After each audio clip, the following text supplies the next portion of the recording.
Welcome back to a Celtic State of Mind. I'm Paul John Dykes. This afternoon, after the game at Tynecastle, I'm joined by Chris McElwain and Sean Conley. And I've got to start off by saying this, ladies and gents, after a 3-1 defeat. We've been covering every single game, friendlies, the lot. This is our 6th season. We started covering the games in the fabled 10 in a row season, right? We've done Ange Postecoglou for a couple. We've done the first 2 for Brendan Rodgers, and this is our 6th season. Now, there was a moment, I'll come to you first, Sean. There was a moment after the game that was referenced a number of times there in commentary, after Hearts beat us 2-0 at Celtic Park. It was our second defeat of the campaign in a row, and it was December 2023. I've been saying all week, Sean, that I've been kind of getting those vibes rather than COVID vibes. But I'll tell you something, right? Add on to that a few things. The lack of togetherness at Celtic, which is a major concern, like much more so than the first season bounce under Brendan, and the fact that we've got a serious contender here in Hearts, right? And I'm far more concerned sitting here this afternoon than I was 2 years ago. Am I being too emotional about this, Sean, or are you sharing my concerns? I don't think you're being too emotional. I think you're being perfectly rational about it. I would actually go further. I would say it's not unusual to come to Tynecastle with the fans like right on top of you, with the referee being influenced, with the fans driving the players and all the Derek McInnes tactics. It's not unusual to be beat in those circumstances. We went 69 games undefeated. We go to Tynecastle, lose 4-0. Last season, we lose 2-0 when the referee has an absolute stinker, sends off Yang, gives a dodgy penalty. Sorry, maybe it's 2 seasons ago now. But then, those were aberrations, 1 out of 69. We go on a winning run after that 2-0. Today was not an aberration. Today went to form. If anything, it was the first half that was the aberration, where we were marginally the better team in the first half. We were just so close to taking that lead into halftime, but then we just had nothing really in that second half, and we did not deserve anything on the balance of the game. To be honest, we had no strikers really. If Kenny and Yamada are only 2 choices, did they have a shot on target between them? Don't think so. Did they have a shot off target between them? I don't think so either, to be honest. It was really, really poor, to be honest. If Carter Vickers isn't injured, do we concede those 3 goals? Doubt it. We said at halftime that Murray had shown some decent defending. Well, he showed complete lack of composure on the ball throughout. He scores that own goal, which was just an absolute panic moment. And then it comes to the second half. He gets out of the way of that shot from Kizaridis to let it go in to the bottom corner. Literally gets out of the way of it. It's not even static. He moves out of the way. And then he just an absolute amateur piece of defending to give away that penalty. That's the sort of thing you just don't see from professional footballers at this level. And that's where we're at. Hearts deserve to win. We did not deserve anything today. And 8 points behind, it's a big mountain to climb, to be honest, and especially based on the way we're playing. You could say, okay, Hearts could be beating everyone, and then they come to play us, but it's not like we're beating everyone. We lost to Dundee last week. How are we going to catch Hearts at this rate? I don't know. I agree with what you said, Paul John, and I would go even further and just say we're a shambles at the moment, to be honest. I'm going to bring in the comments because I think it's important to realise that anything we've been talking about this season is with the goal of the betterment of Celtic Football Club. It's not about having personal vendettas. And I try to say this because when I started doing the live where we're talking about things that are happening in the here and now during the COVID season, some people couldn't get their head round the criticism of what fans seen as a criticism of Celtic. It's not a criticism of Celtic. It's a criticism of individuals who are in roles at Celtic, right? So if you can separate, everybody on this stream loves the club. Absolutely love Celtic Football Club. We were born into it, the vast majority of us, right? But if you can separate that from a board that isn't functioning, then it's much easier to criticise. It's so much easier to criticise. And Chris, you know that when you criticise online, you've got a huge amount of Celtic fans think that you're criticising Celtic. How dare you do that publicly? We need to stick together. We need togetherness. Without them being called out, you end up at the end of a cycle where we are right now. This hasn't happened this pre-season. It hasn't happened last pre-season. This has been a cycle, and there's been so many failings, right? And the first thing I would say is that in terms of unity, I have seen only unity amongst the supporters. I see no unity between the board and Brendan, who had to call someone out within the club for having a story manufactured for the Sun, right? I see no unity between the team and Brendan when players are thrown in the scrap heap until we absolutely are so desperate that we need to use them. And it's commented on in the second half, players are throwing their hands up at each other as if to say, that's your fault. Not take responsibility, Chris. Hate seeing that. There's no unity between the board and the football department, and there's no unity between the dugout and the players on the park. The only unity I've seen has been amongst the fans. So I think we need to move away from criticising the fan base for trying to do something about it, Chris, for calling it out early. I think Celtic fans, I've said this before, Celtic fans have historically ahead of the curve when it comes to the failings of the football club, right? Yeah. And I'm not going to be Celtic dang and go back, but I'm a product. I'm a child of the Celtic dad generation of the takeover, right? And maybe it's ingrained in me to say, well, stadiums are shambles, recruitment's a shambles, communication with fans is a shambles, the academy's a shambles. People think, how can you say you're a Celtic fan? You're doing nothing but criticising Celtic. Who's responsible for all of that? People who are in the hierarchy at Celtic, but also people who are in the dugout today at Celtic. I mean, people are saying, at least call out Brendan Rodgers. Have a look. Have a look at some of the headlines in the last week. Blinkers, take the blinkers off. The blind spots that Brendan has when it comes to team selection. The substitute today to take off the only player that looked as though he could create anything in the green and white hoops today, Chris. Take him off, right? And put in Balakwisha, who, other than one little flash against Motherwell, hasn't kicked a ball for Celtic. And keep Nygren on. And Nygren had been poor all day. That's a decision. That's on the management team. That's on them, 100%. To turn up against Kairat over 210 minutes and not get a goal, not get a win, absolutely we should be able and good enough to get that victory, Chris, right? But we have to be prepared. The lack of depth in our squad today is appalling. And when you look at that performance, gutless, absolutely gutless, clueless.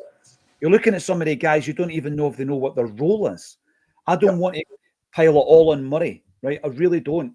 But I'm going to make the comparison as well, and the example that I made when I was sitting in a meeting with the CEO, right, in relation to players coming in from the talent spotter, Chris. So there's only a certain amount of jerseys you can fill, a certain amount of wages you can pay. The talent spotter finds their players, and they claim that Brendan rubber stamps every one. Why is it then, right, that we've got centre-halves at the football club who have not played a minute of football for Celtic, who were signed in the summer? They've not even been tried out. They've not even had an opportunity. We've got a £6 million centre-half who has not started a game this season. Was he that bad last year that we can't play him against Dundee or Hearts domestically? Apparently, yeah. Right, so we can look at the decisions in the here and now. We can look at the football department, the poor choices that Brendan Rodgers is making, the dreadful performances of individual players. But as I said to you before we came on, right, sack the manager. There's loads of people saying it. That's like having a leak in your loft, right? And there's a big damp patch on your ceiling and you're getting the paint out and just continually painting over it. You've got to get at the root of the leak. That's what you've got to get at, Chris. So if you were to sack the manager today, tomorrow, sacked in the morning, they were singing, they're entitled to that today, sacked in the morning.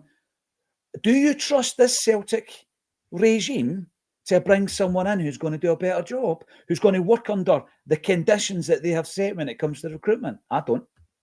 No, neither do I. I mean, look, first up, I mean, I'm not going to say anything that's going to take away the credit that Hearts have for that match today. They're doing what we expect our team to do, so fair play to them.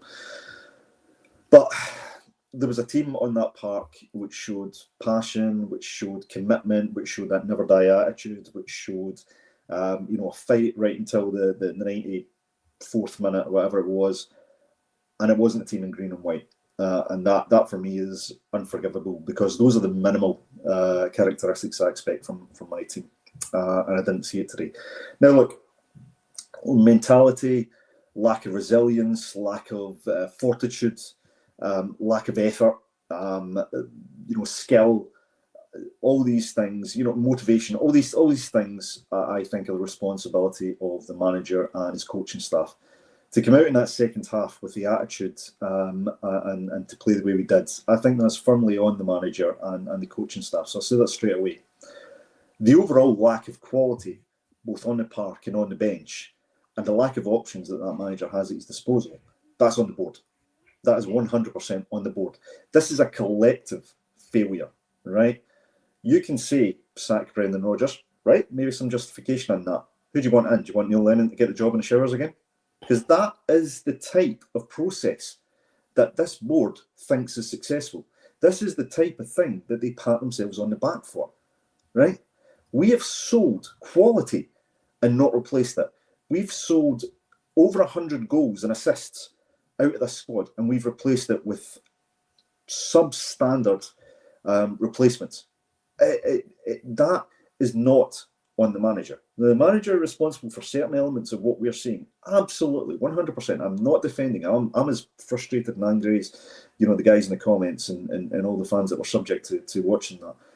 But it goes deeper, right? As you say, you wallpaper over a leak or you put a lick of paint over a leak, doesn't stop the leak, right? You have to go deeper than that. There is change that is required at this football club. And maybe the change goes across both areas, right? Maybe this is the natural end to Brendan Rodgers' cycle. It's maybe the natural end of John Kennedy and Strachan and all these guys who've been there for 10 plus years who seem unable to get a tune out of this team, who seem unable to make changes to tactics or to react to what they're seeing on the park. But it is the responsibility of those in the various departments and hierarchy within the club to provide that manager and that coaching staff with the best possible options to do his job, the best possible assets to do his job. And that has not happened.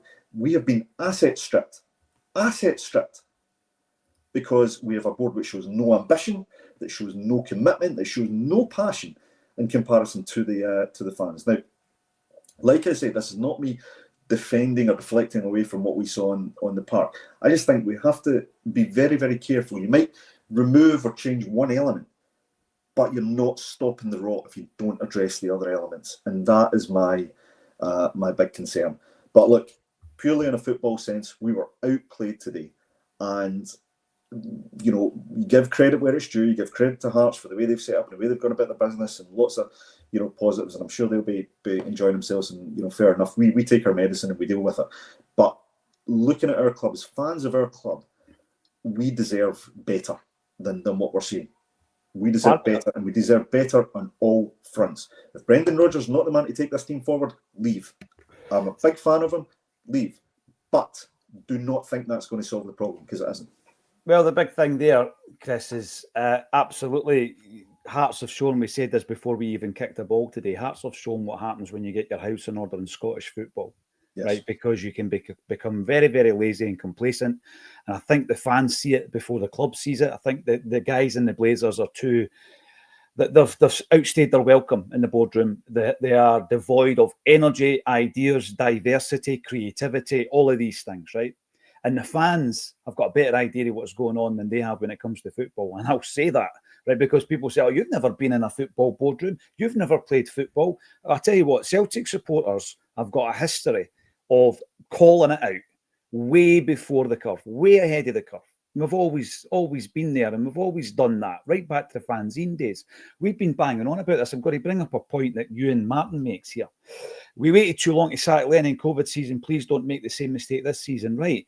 So when we started talking about the manager in the COVID season, getting his books because there was something afoot, there was something not right, you could tell the energy in the place wasn't right. Of course, we had COVID to contend with, but with that squad, we weren't getting a tune out of them. And then you had all the internal wranglings, and you had Lee Griffiths not being fit enough, and Tommy Rogic, people forget, not being fit enough for pre-season, being left behind when we went to France to play a game, right? or pre-season training. And then you've got Bolingoli jumping onto a plane. All this kind of stuff, bad signings, failing to get Foster, all of these things. But when you watched their performances, there was such a lack of cohesion, such a lack of a game plan that fans started calling out after the Ferencváros game. I felt at that time knee-jerk. I didn't agree with that. I thought that was a knee-jerk reaction. And the first time I started calling it out was at half-time at Pittodrie.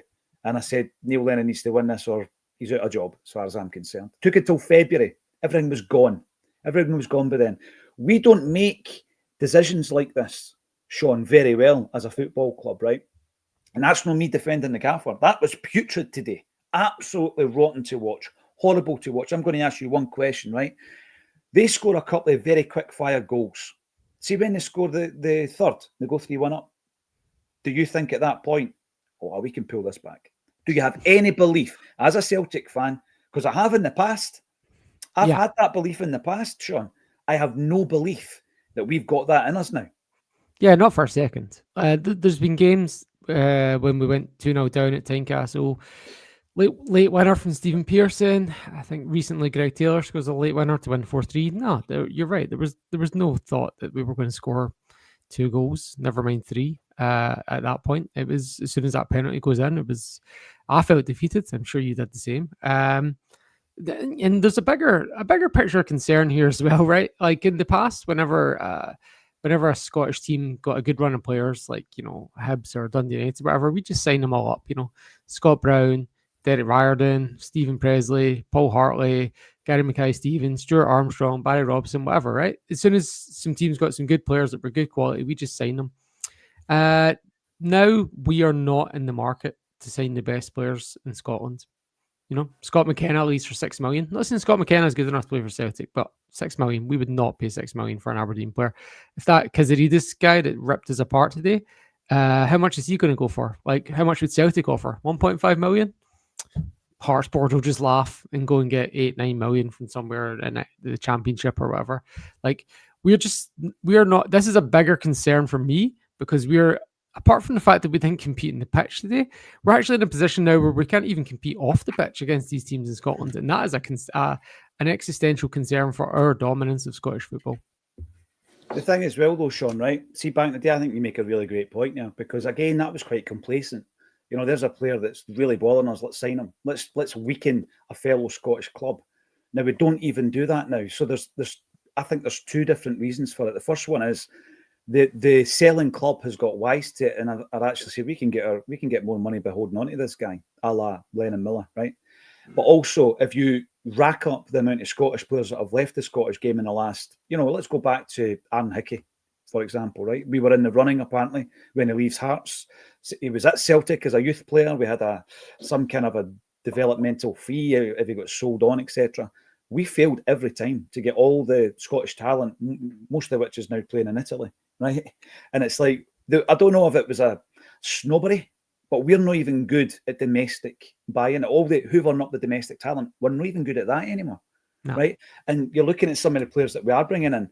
Absolutely, if you're bringing in someone of quality, it doesn't matter where they've played their football, but we're bringing in people who are nowhere near the level of quality. And I'm really keen on a day like today to bring up as many comments as I possibly can. Right? I'm going to bring this one up. The board don't pick the team or tactics. No, they don't. But what they do is they meddle in the recruitment of the players that you have at your disposal to pick, right? And that in itself can affect the tactics as well. So I don't know if you watched it, Jay Wiper, and this isn't aimed at you, but just as a point, right?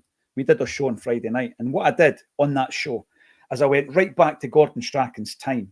No hearsay or whatever. And I based this on people we have spoken to. So Gordon Strachan, when he was a manager at Celtic, didn't sign all the players that Celtic signed. And he confirmed it. And Paddy McCourt confirmed it, that Dermot Desmond was buying players for the manager, right? The guy doesn't own Celtic. He's got more shares than anybody else. And through whoever else is quite happy to vote in his favour, yeah, he has control, if you like. He does not own Celtic. He's not the majority shareholder. He's got 34.7%. Yet he's buying players. And there will have been many others. You remember the Roy Keane interview, guys, where he signs for Celtic and Gordon Strachan tells him, I don't want you. And Roy Keane felt, I'm going to prove you wrong. It's the only reason he signed. Well, who signed him then if Gordon Strachan doesn't want him? So you can go right back to Gordon Strachan, trace it back to there. How do we know that? Because we spoke to Gordon Strachan and Paddy McCourt.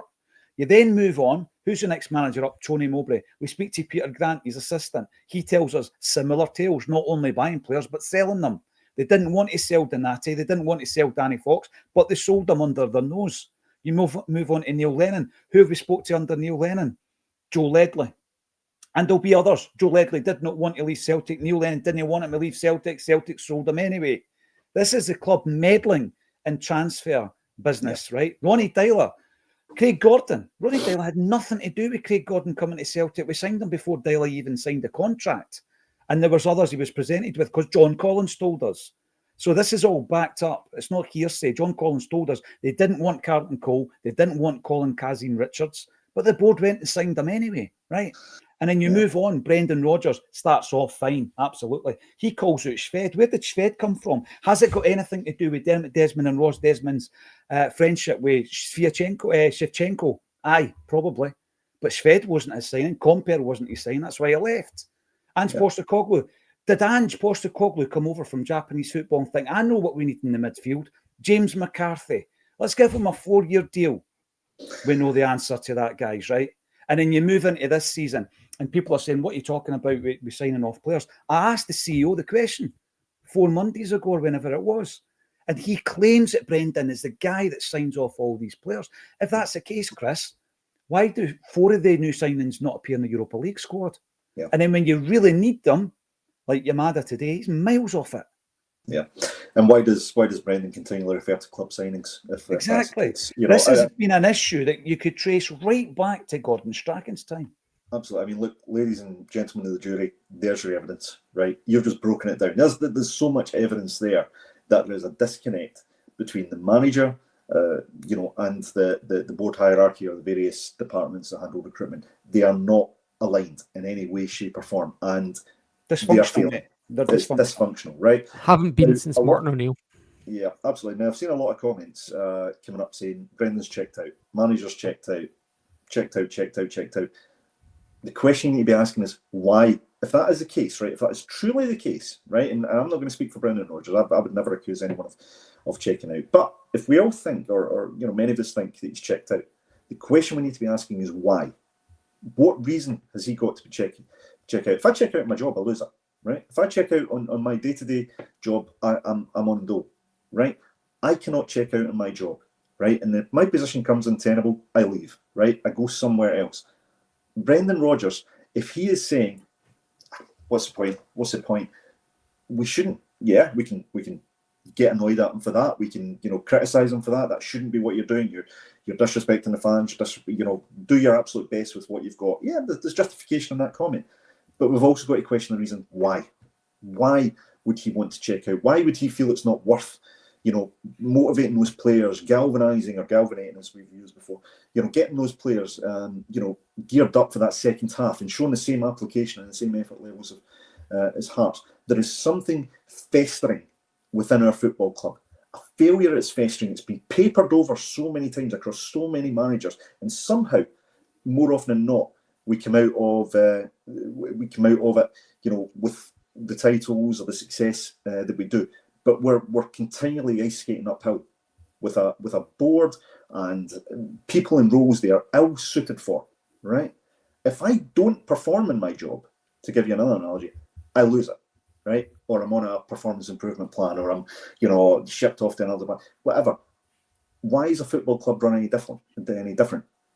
Look at the results. Look at the performance. Base your assessment on that. We haven't signed good players. We have sold players and we've not replaced the quality. Is it fair to say, Chris, because you asked the question there about in spite of all of that, we continue to win trophies. Is it fair to say that up until a certain club disappeared in front of our eyes, right? And the death was pretty slow, actually, because for a few seasons before that, we're talking transfer embargoes and all the rest of it, right? Since that's happened, right, you've had a fairly easy run at it. And the reason we've had a fairly easy run at it is this point I'm going to bring up here from Belfast Boy. Worst thing about it is the Hearts side are not a good team at all. You don't have to be, mate. This is the thing. And we've said it time and time again. See if one of these other teams, like Aberdeen last season, I spoke about them, right? Hearts this season. See if one of these other sides just get their act together. Yeah. You can compete. You can compete because we've become so lazy and complacent. We don't get a lot of the stuff right, Chris. But in spite of all that, we generally still win the league. Yeah. And that's because the quality hasn't been in the league that we've been winning, right? Yeah. But it's good enough for the fat cats who, and this is another thing that you've got to say in terms of a CEO making 800 or 900 grand a year for what? Seriously? For what? I think what's happened as well, Sean, people need to realise the board do a good job, right? A lot of them have just stepped into a football club that's just operating. It's already operating like that. It's already selling 54,000 Celtic season tickets every single season. We're already spending 30 million quid on merchandise. That's already happened when you step in. You've not made that happen as the CEO. The current CEO didn't make that happen, right? You just sat in the seat and it's already up and running. It's a finely tuned vehicle as it is, although when you look under the bonnet, it's not. Sorry about the vehicular analogies. We need to stop that. Sean, there was a moment in the game for me, and it's been brought up in the comments if I can find it. There's a moment when Nygren, there you go, when Nygren gets a great chance, and we spoke about it, he can't be too fancy with it. He's just got to put that away. Yeah, but you know the thing, right? Seeing seasons like this, there are always going to be a number of moments that you can look back on and say, see if that happened. See if he didn't get injured. See if that goal goes in. The whole thing's different.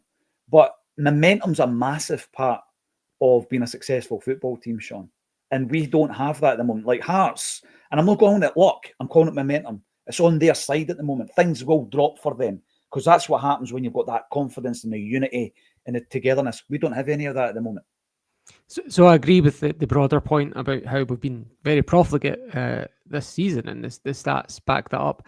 On the specific point of today, I think we probably still lose the game 3-2, even if Nygren does score that, to be honest. But I think the second half still goes the same way, even if he does score. And on the specific point about it being a sitter, I actually think he did the right thing there. I think if he does hit it first time, we're having a different conversation where we're saying he should be taking a touch. And then I think, I think the keeper makes a good save, as Chris said at halftime. So I kind of agree on the broader point, but I actually don't think that would have made any difference to the outcome of today's game. And I don't. Sean, can I jump in there on a point? Yep. I think you make a really good point. I mean, look, I agree. I think the Nygren chance is a great one. My issue is it's one clear-cut chance, whereas in past seasons we'd be creating 5, 6, 7, 8, 9, 10 chances. Yeah. You would have the opportunity to miss because you'd be dominant enough and creating enough chances to go in and win the game. So, I mean, look, to blame that one miss, I think ignores the wider problem that we have. Yeah, and everyone's talking about Brendan Rodgers. So let's just look at it today, right? So let's look at the lineup, the selection. Schmeichel starts in goals, right? He cost us the cup final. I don't think any people would debate. He cost us the Braga game as well. So there's a lot of people saying Sinisalo should be starting. He makes a good save, to be fair. The first goal we concede, Schmeichel does make a fantastic save from the header.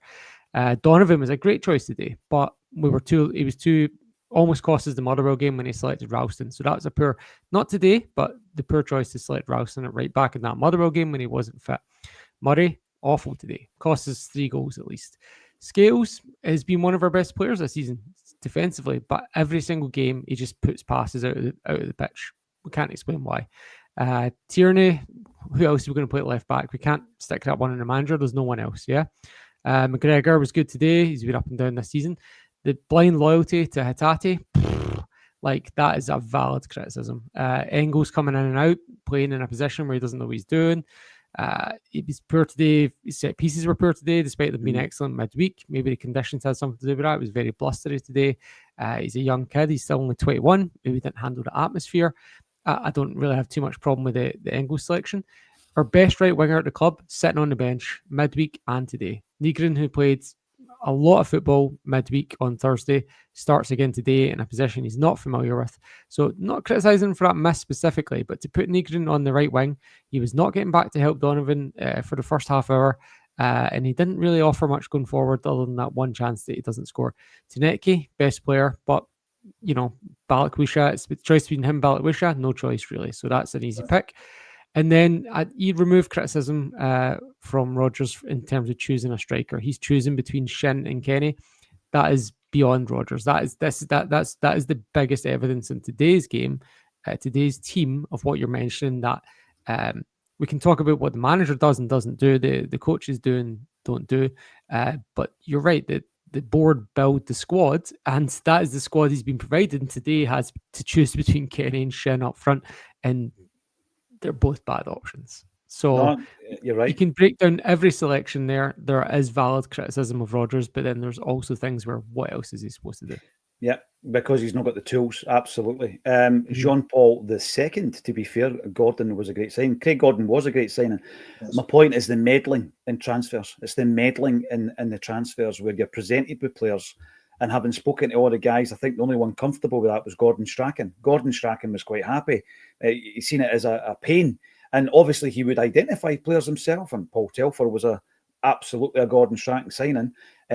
Craig Bellamy was identified as a player he wanted after Martin O'Neill left the football club because he knew him at Coventry. He had a plan to marry him up with John Hartson up top. If he signed Craig Bellamy, that was it. He had no other players to bring in. So he decided at that point, right, I'll bring in Arthur Boric, Magic Zaraski and Nakamura. So, it doesn't always have an issue with the manager. I mean, look at the team that just beat us 3-1. Derek McInnes. Do you think he's a forward-thinking, on that side of the curve in terms of modern management manager? I don't think he is. Yet he's bought in to what's happening there at Hearts in terms of the data analysis when you're using data to bring in players and recruit players. And can I just also say, right, when it comes to Chris being very, very balanced, by all credit to the opposition team and all the rest of it, what I'll say on that, Chris, is they're singing Tony Bloom this afternoon, right,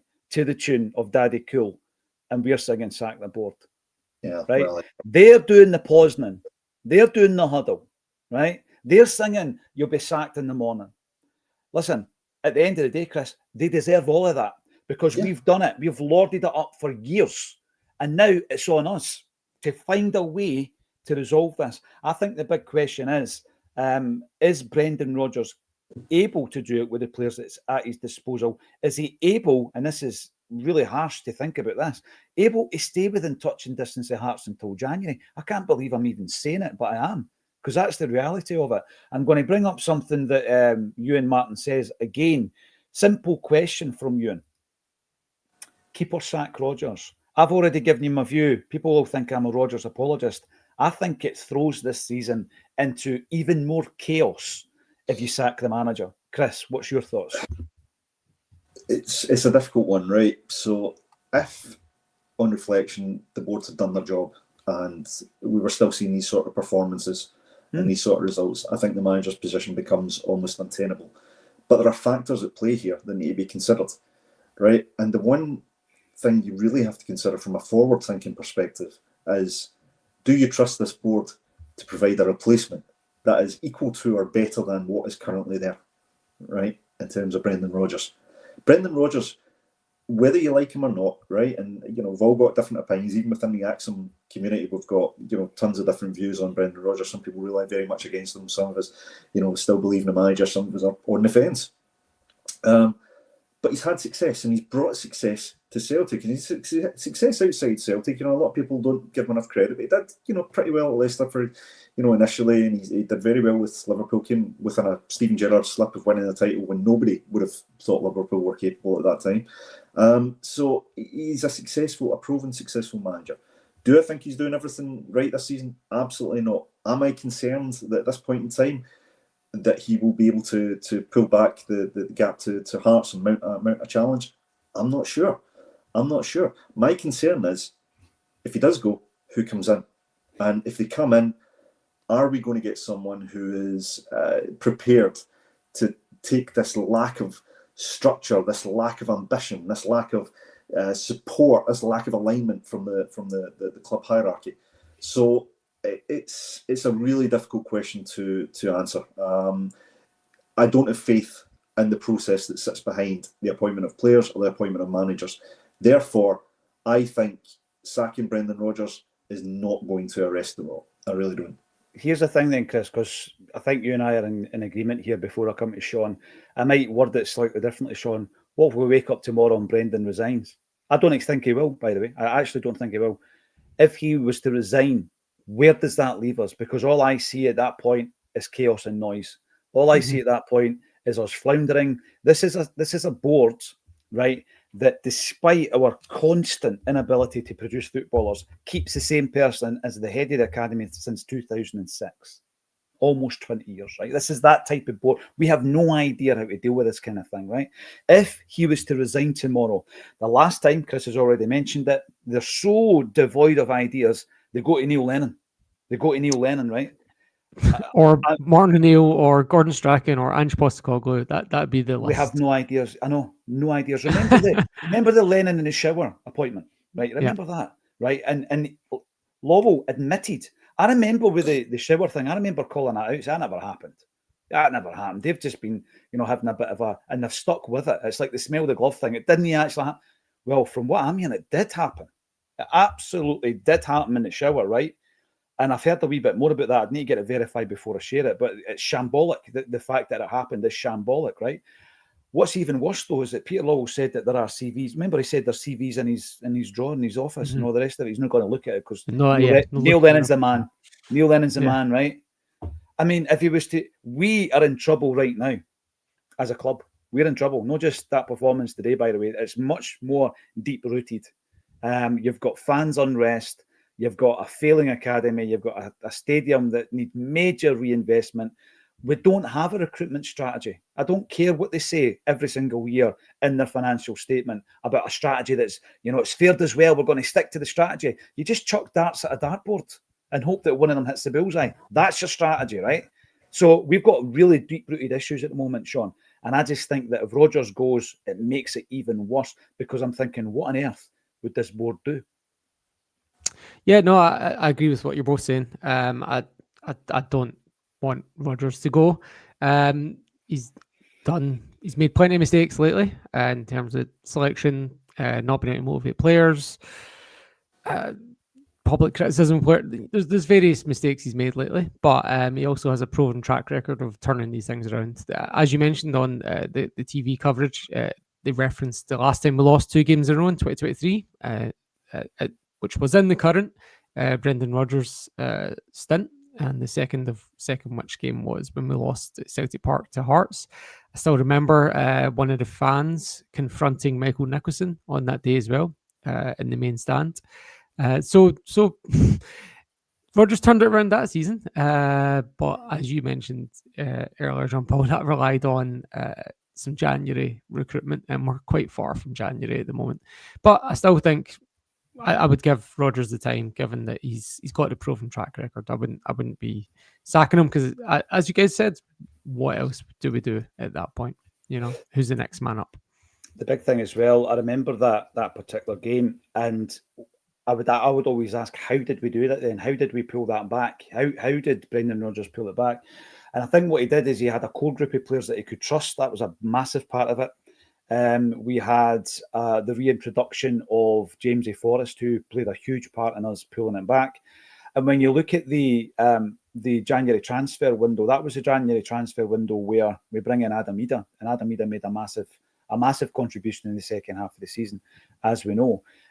Chris, I think Sean makes a great point there. He can do it. Maybe that's what's playing on my mind. He can pull it back. Do you think he will, Chris? Well, something's got to change. Something's got to change within the squad of the team. Maybe there's an element of Rodgers has to look at the players he's maybe not looked at yet and say, okay, fresh impetus, maybe. I don't know if he can do that. I think, can he steady the ship until January, I think would be the objective. And then we really need to do something in January because this squad needs a massive refresh, both with players coming in and players going out. Yes, I think he can do it. I think he's capable of doing it. But to address some of the points about people saying he's checked out, he can't check out at this point if he's going to stay. He has to knuckle down. He has to show why people think he's a good manager. demonstrate that. And by the way, it's not just on Rodgers, it's on his coaching team as well.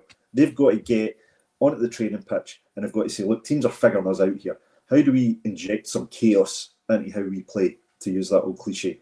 Get some chaos. How do we mix it up? This, for me, is where I think managers have to earn their crust. It's not, you don't earn your crust when you're the top team and you've got the best players and you get more resources and you're strolling games 5, 6, 7-0 every week. Look, any of us could step into the dugout and manage that. When the chips are down, that's when I think good managers show their mettle. So I hope that he can do it. Do I believe he can do it? I'm not sure. See, the thing, Chris, we've been talking like this all season. We spoke about it after Kairat. We spoke about it after, you know what, just get on with it after the transfer window. We spoke about it today. So I think we've done that all season. When we consider the possibility of Hearts winning this league, when we consider that 40 years after Love Street, I keep saying that as well, it's seismic for Scottish football. It's not just a one-off either in relation to it being lucky. It's been strategic. It's Tony Bloom, right? And I think that when you look at that, I mean, he came out bullish. If that's my football club and somebody comes out and communicates with the fans like that and gives you a vision, gives you a bit of belief, right? Hearts and minds and all this kind of stuff, right? Wow, what a lift that would give you, right? And it's given the Hearts fans a lift. It's given the whole club a lift. There's unity. There's togetherness. It's seismic. If they win that league and they have that opportunity to tap in to either Champions League riches or Europa League riches, that is huge. That could be a turning point for some time, because then we find ourselves, oh, wait a minute, but we've got all these inbuilt advantages. All right, your stadium's falling to bits. Your stadium needs millions upon millions of pounds of investment. The squad currently needs millions and millions of pounds worth of investment. Your academy's had the structural in terms of bricks and mortar investment, but what else? Right? Because it's not been produced enough footballers since Chris McCart took over in 2006. So there are deep-rooted issues that we talk about, and people sometimes don't want to hear them. And by the way, we speak about them when we win. We've been speaking about this during the quadruple treble and the treble. We have discussed these very factors when we've been winning games. Keen to get a few more comments in. Liam Devine, anyone who thinks Rodgers thought Kenny, Yamada or Murray were fit for purpose is confused, in my opinion. I think what you're saying there is it's all we had. That's all he had, right? Where is Pusey, says Jonathan Gorman. It's a very, very good question. So just to confirm, I used Pusey as the Simpson Pusey as the example when I was in the meeting with the CEO and the CFO. And instead of answering the question, which is what we're doing with recruitment functional or dysfunctional, they says, oh, we can't talk about Simpson Pusey, that's confidential. We can't discuss players. That wasn't the question. That was an example of how this doesn't work, right? So again, after today, you're thinking to yourself, right, what if 19-year-old Manchester City product, and let's be honest, we've had a few decent ones of them, right, who's got Champions League experience under his belt, has already had 8 or 9 games this season and he plays today. What happens then? We don't know because he's not played. Yeah, these are the frustrations. And the Manchester City Academy has produced a few players for Celtic. It's not as if we've got a bad record there. Plunge. We are not making up 8 points with this team. I agree. Paul John, the jerseys are definitely shrunk. See all this throwing up your arms and all that nonsense with Nigrin and all that. Absolutely. Yeah. This is about unity. It's about togetherness. Trusty looks far better than Scales. I don't think Scales is the issue, Greg. I think Trusty and Scales could be playing and should be playing together. Jungle Lions unhappy. Rodgers wants out and won't resign. The board want him out and won't sack him. The team and support suffer. See if the board want him out.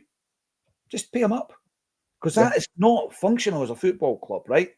The team and the supporters suffer. Yeah, we absolutely do. We've got Brian Harkin, players that left Celtic in the last 2.5 years: O'Reilly, Abada, Starfelt, Turnbull, Juranovic, Giakoumakis, Kuhn, Ida, Taylor, and Kyogo.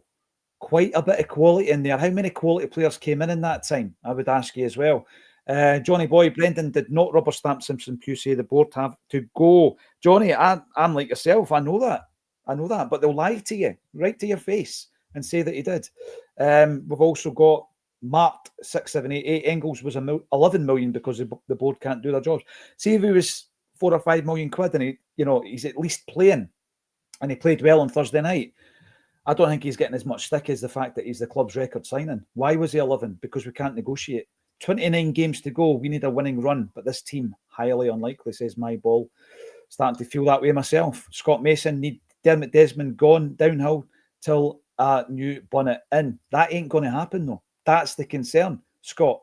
I think what we need is we need stronger people at the football club to identify the fact and stand up to the fact that he doesn't own Celtic. You know, and this is an issue within the people within the boardroom. This is an issue where everybody bows down to Dermot Desmond. I think Celtic can be successful with Dermot Desmond. I think we have shown that that's possible, but people need to have a bit about them. We can't just sit there and take everything that he decides. You can't be a manager and turn up for training and say, who's that guy? Oh, Dermot Desmond signed him, which is against all corporate governance as well. You can't be doing that. That's nonsense. Ewan Murray, sorry, but Murray has cost us this game. We have Trusty on the bench. I am losing faith in Brendan quickly. I think a lot of people are, judging by the comments, begin. And Johnny Cairns, Paul John, we are utterly abysmal.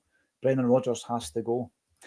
As always, I will be interested to hear his post-match press conference. We've ran over a wee bit, guys. It's going to be late for Sean, so apologies, mate. But it's one of those days. It's one of those days. And all I would say, and I would reiterate this, because I think that it's so easy for the fans to get it in the neck. And that's why it annoys me when Neil Lennon does nothing but stand up for the board. And it's always like, you're a new breed, you're toxic, etc., etc. Talking about Celtic fans. I mean, as a player and as a manager, we know what you achieved, Lenny, but don't disrespect Celtic fans, you know, because we are the only section of this football club right now that is blameless, in my view, right? So I think that when you're talking about criticism from podcasts, Celtic fans, bloggers, I would beg this question, right? Because people do tend to change their thought process when they see, you know, the results on the park. Do you think, right, that you can build such a dominant side? Can you build what Celtic have got here just by waiting to see what happens? Just by keeping blind faith, right? And covering your eyes and saying, it'll be fine because we're Celtic, it'll be absolutely fine, right? Or do you build that dominant football club by constantly challenging the board's vision and ambition, constantly taking them to task? Absolutely, you know, and if that turns into protest, which it already has done, that's not Celtic's MO. We don't protest every time we lose a game, Chris. This is deeper than that, right? So for anybody who criticises Celtic fans during this period, what I would say is that Celtic fans are united. We all want what's best for Celtic. Yes. The board have to do better. The team need to do better. How would we react to a manager leaving? I think you can forget the league if that happens this season. So let us know in the comments section. It's been a busy one, 5,000 watching it right now, but I'm going to let you go and try to enjoy the rest of your Sunday and the rest of your weekend. Thanks, everybody, for joining us on a Celtic State of Mind. Thanks, everyone. I hope.